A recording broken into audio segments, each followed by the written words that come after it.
Hello. Let's have a quick look at the course closing assignment. So, for the course closing module, you're going to be working on what they call an autoethnographic presentation. So as it says here, an autoethnographic presentation or an autoethnography is for you to really reflect on your own experiences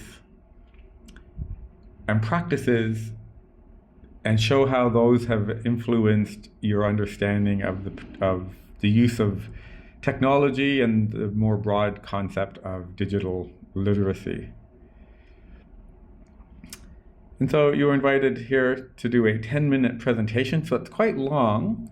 So you want to make sure it's engaging and really looks critically at what you've learned and perhaps how you've been challenged and what new ideas hopefully you have encountered by looking at your peers' work and by your own work, and hopefully some influence from my feedback to you.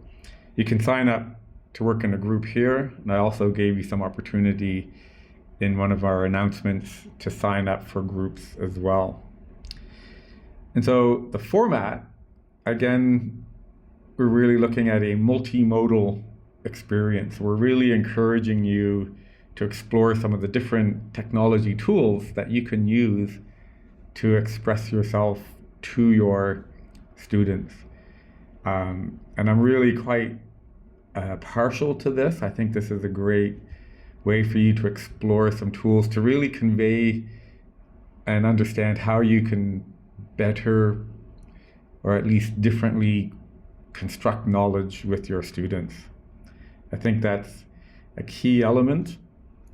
I've shared with you an article I wrote a few years ago on the idea, I called it narratives of learning, but it's really about how do you convey to your students your knowledge and experience within the context of some content or knowledge that you're trying to share within the discipline of your course. So if you're a math teacher, how do you use your own knowledge and experience to build some kind of learning object or to build some narrative of learning that you can share with your students so they can not only explore the math concepts, but explore them in a way that's relevant to their own lives or relevant to the community and so forth, to really give a context for that knowledge and what is the value of whatever it is you're trying to teach them.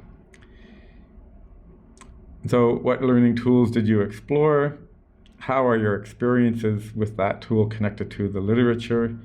So you are expected to share a little bit of literature. We've shared several articles in the course. You can look more broadly, of course. What did you learn?